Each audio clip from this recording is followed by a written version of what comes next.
T V बंद कर.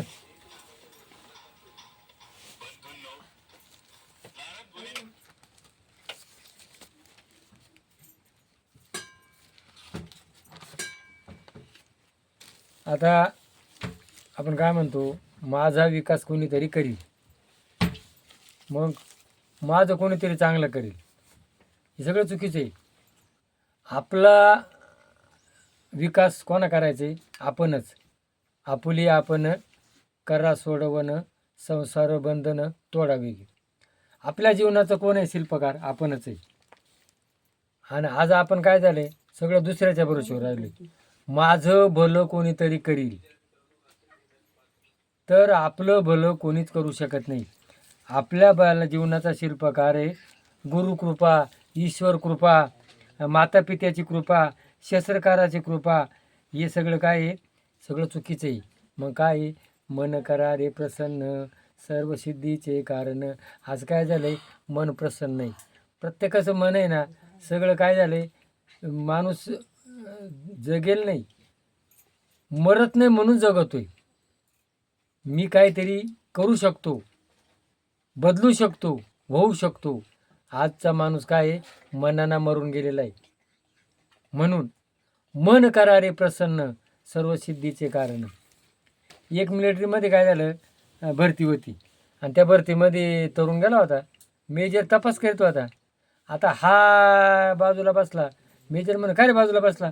म्हण, एवढ्या गर्दीत नंबर लागेल का? अरे बाबा लावून घेऊ, आणि मला ती बंदूक चालवता येईल का? तुला शिकू. आणि समजा त्यांनी मला मारलं आणि मीच त्यांना मारलं, आणि समजा त्यांनी मला मारल्यानंतर मग आमच्यात पुरीत्यात पुरल का? पुरू म्हण. तिचं झाड लावाल का? लावू. आणि समजा ते झाड मेलं, त्या झाडाची फळ्या कापायच्यात, फर्निचर खुर्च्या टेबल करतात.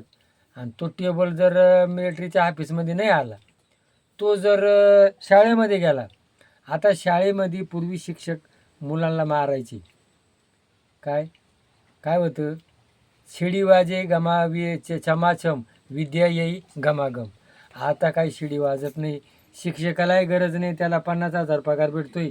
आणि यालाही गरज नाही, याच्या बापाचा पगार आहेच, याला बापाचं ATM याला आहेच. म्हणजे शिक्षकालाही गरज नाही आणि मुलालाही गरज नाही. आणि मग तो शिक्षक काय करतो? शाळेत जातो आणि त्या टेबलावर शिडी आपटितो. हे बरोबर गप बसा. किती मोठा अपमान आहे. तो मेजर काय म्हणतो, बाबा तू येऊच नको. आजच्या तरुणाची ही अवस्था झालेली. होतं का नाही, करू का नको, होईल का नाही. आणि लोक असे ना, एखादा काही करीत असला ना, काय या बावळट आहे, ते होणार आहे का तुझ्या ना? होणार नाही. म्हणजे आत्मिक बल जे आहे, आज हे सगळं खचून गेलेलं आहे. फक्त आत्मिक बल कोणाचं जागवत आहे? मुलींचं. आजच्या जगामध्ये आहे ना, मुली शाळेत एक नंबर आहे, घरकाम करतात, शाळेतही अभ्यास करतात. आणि आताचे मुलं आहे ना, कशात आहे? मोबाईलमध्ये एन्जॉय.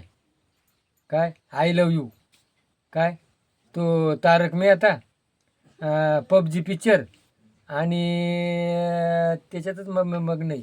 त्या मनाला खचून गेलेलं आहे. आणि आज मुली तरुण आहे. आणि मग साधू संतांनी काय सांगितलेले? कुळी कन्यापुत्र होते जे सात्विक, दयाचे हारिक. आज साधू संतांनी पहिलं नाव मुलीचं गेले, आणि त्यांचंच वाक्य आज खरं आहे.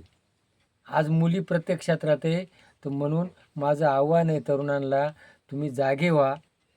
आता तरी उघडा डोळे, मातेची या खोळे, दगड आला पोटाची. म्हणून तुम्ही काय करा? जागे व्हा. दासबोध वाचा, गीता वाचा, भागवत वाचा. हे काल्पनिक पिक्चर आहे, हे TV आहे, हे सगळं काल्पनिक आहे. त्यांनी त्यांच्या पोट भरण्याकरता तुमच्या पुढं ठेवलं आहे, खरं नाही आहे. मग खरं काय आहे? आपल्या जीवनाचा विकास. दासबोध, गीता, भागवत, रामरक्षा. आज रामरक्षा राहिली नाही. काय? बाबाचा आशीर्वाद, बाबा मा भलं करील. अरे काय डोमलं बाबा तुमचं भलं करणार आहे? तुझं भलं तूच कर. म्हणून समर्थांनी काय सांगितलं? तुझ्या जीवनाचा शिल्पकार तूच. म्हणून आपल्याला आपल्या जीवनाचा शिल्पकार बनवायचे. आणि मग त्याच्यामध्ये सत्यमोद, धर्मचर, स्वाध्यायम प्रबोधा. आज सगळे लोक काय नुसतं खोटं बोलतात. आज मोबाईलवर जो माणूस असतो ना, तो खरं बोलतच नाही, तो खोटंच बोलतो. म्हणून खरं बोला. एक लबाडी जर केली तर एक लबाडी जिरवायला करता 3 वेळा खोटं बोलावं लागतं. 3 लबाड्या जिरवायला 21 वेळा आणि तो जीवनामध्ये नुसता खोटा होऊन जातो. म्हणून काय आज सत्यमेव जयते, सत्याचा विजय होतो, सत्य हे लपून राहत नाही. तर आज आपल्या जीवनामध्ये मी माझा विकास करीन आणि माझ्या जीवनाचा भविष्यकार मी, म्हणून आज आपण या गोष्टीचा विचार घ्या. जय भैरवनाथ महाराज की जय.